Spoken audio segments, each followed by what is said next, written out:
Bonjour et bienvenue sur le podcast Entreprise Curieuse. Je suis Hortense Chadapo et je suis très heureuse de recevoir aujourd'hui Bertrand Gourlin. Bonjour Bertrand. Bonjour Hortense.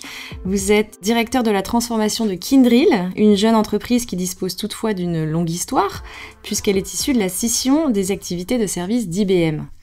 Alors dans ce contexte inédit, et alors que vous êtes notamment en charge de développer la culture d'entreprise, que vous évoque la notion d'entreprise curieuse ?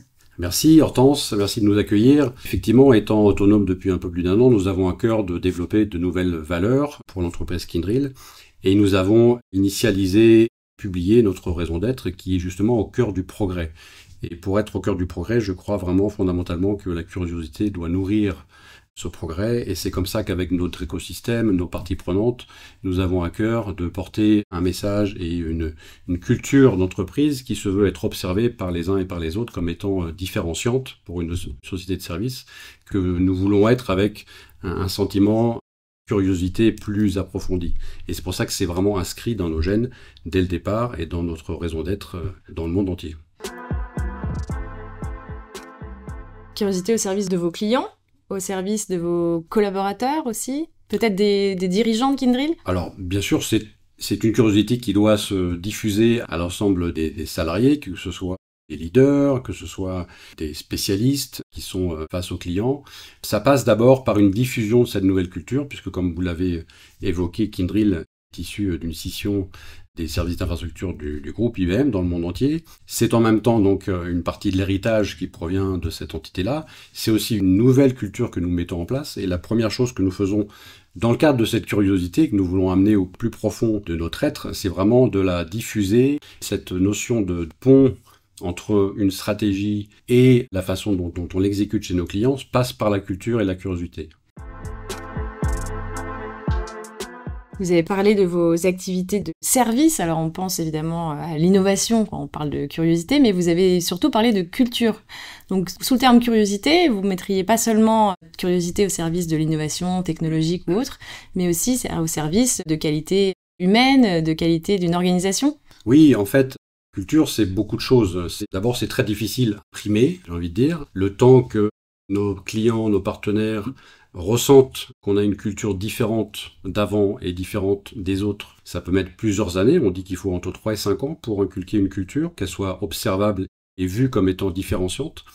Et les cultures se forgent au travers de 3 grands points qui sont les comportements, les systèmes et les symboles. Et je crois vraiment que, ayant dans notre raison d'être au cœur du progrès, les comportements et les principes de base qui guident notre nouvelle culture, qui sont l'empathie, qui sont l'agilité, qui sont la simplicité, qui sont le partage, sont vraiment des éléments qui se nourrissent de la curiosité, mais pour aller vers le succès de nos clients et bien sûr de l'entreprise et de nos salariés.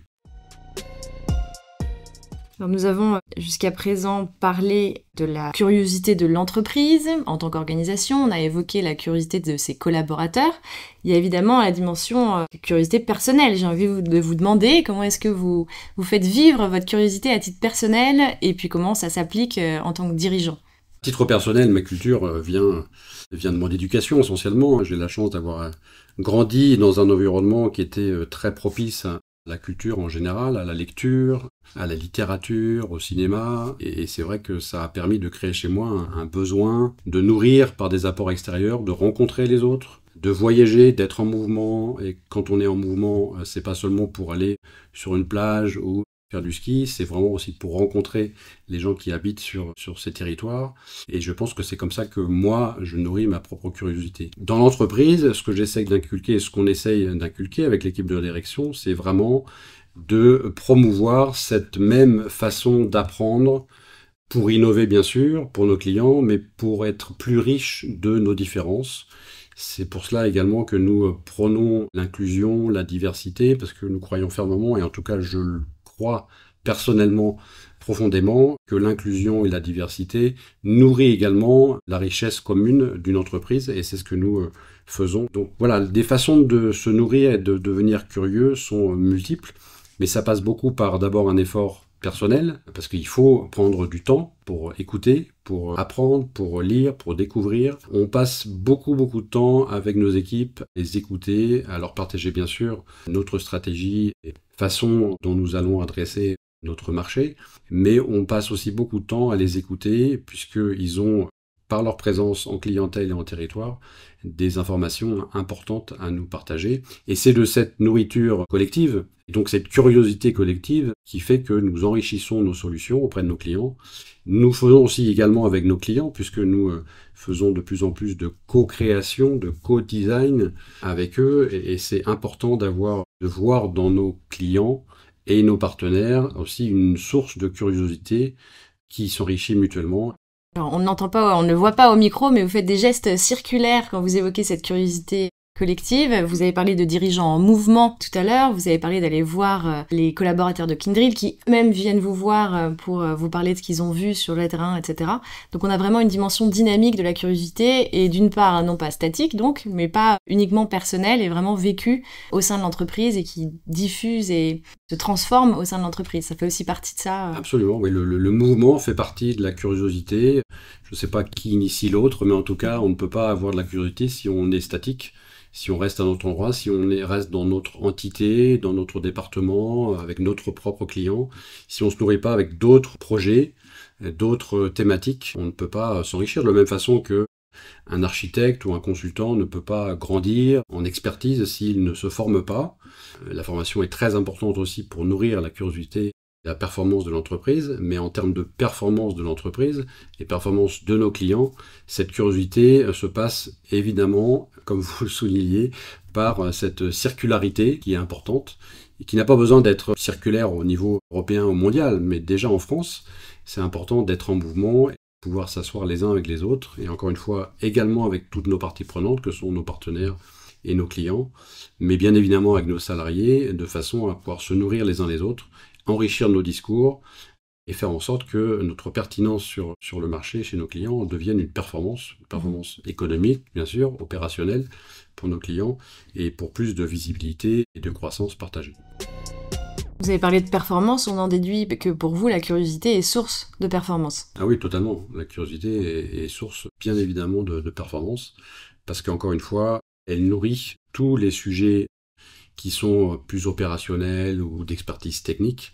Et si on n'a que de l'expertise technique et de l'opérationnel, on n'ira jamais être différent, enfin, on ne sera jamais différent de nos compétiteurs. Si on nourrit tout ça d'expériences communes, de créativité, de co-création avec les uns et les autres, et de cette curiosité d'écoute circulaire, on obtient quelque chose qui est vraiment très significatif et qui est vraiment le lien entre notre stratégie en tant que ESN et la façon dont on la délivre chez nos clients. Et c'est ça qui est important. Donc c'est vraiment un mouvement permanent qui fait que à la fin, il y a la performance. La performance sans la curiosité, à mon sens, ne peut pas exister.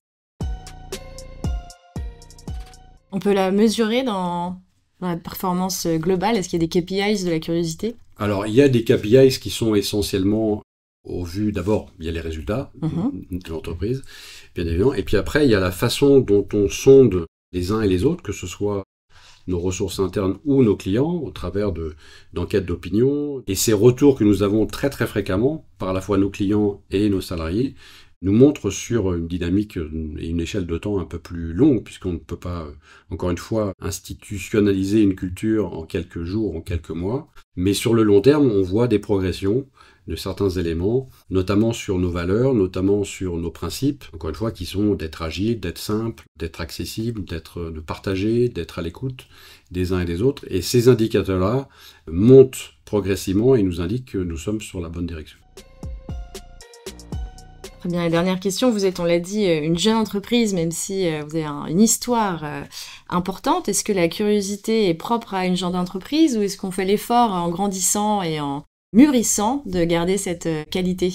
Chez Kyndryl, en tout cas, cette curiosité est inscrite dans nos gènes, puisque dès le départ, on a publié qu'on était pour le progrès, et pour le progrès, il y a notamment pour le progrès dans la curiosité. Il y a d'autres progrès que nous prenons également, notamment pour la planète, pour le climat, le progrès pour les communautés.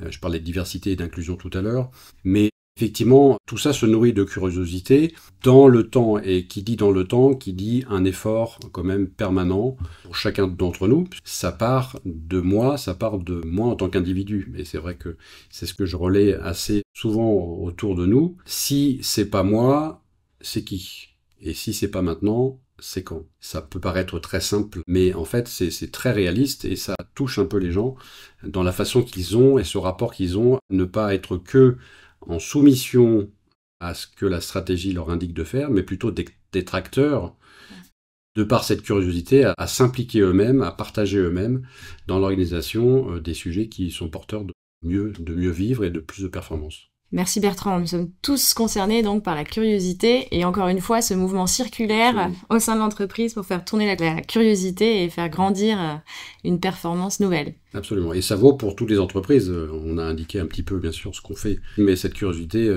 se doit d'être vraiment présente profondément dans tous les types d'entreprises en France et ailleurs. Nous transmettrons le message. Merci Bertrand. Merci Hortense.